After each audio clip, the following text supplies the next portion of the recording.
Peel, lift and after sculpt technique.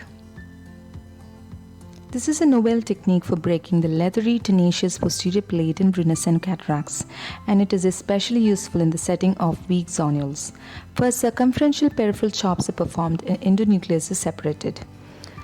The epinuclear petals are then peeled towards the center using the phaco probe rather than laterally separating them, thereby minimizing zonular stress. And while peeling the petals, using the second instrument, the neighboring epinuclear piece is pushed posteriorly in order to give traction so that the leathery posterior plate can be peeled while pulling to the center and the petals get released.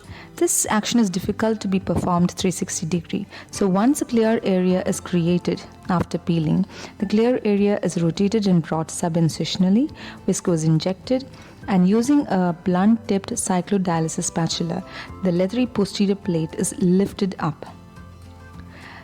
The intact capsulorhexis keeps the posterior plate in this elevated position.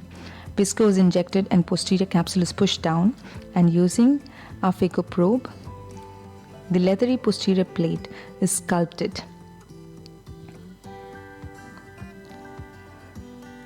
Once the tenacious fibers are removed, the remaining epinuclear Brunnesen bits can be emulsified very easily. This technique doesn't require a lot of lateral separation which causes zonular stress. Rather, there is peeling and sculpting.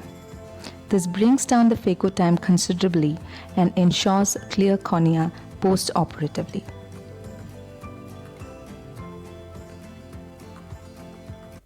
Yeah, good technique altogether. But there are different techniques has been described by many of the people. Suppose like I do 5-6 techniques for very hard cataract. Yes. I normally do 6 chops without eating, and then first I eat the center part, the egg part I eat, then again I do.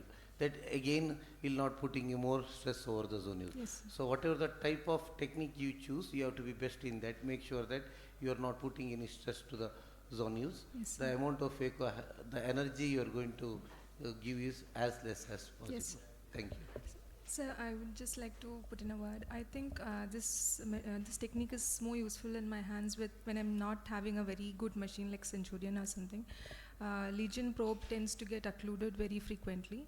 So this technique is actually very useful when you use it. Also, what kind of chopper also use also very important. Yes, sir. So always harder cataract, best to do vertical chop than horizontal. Yes, sir. Okay, thank you.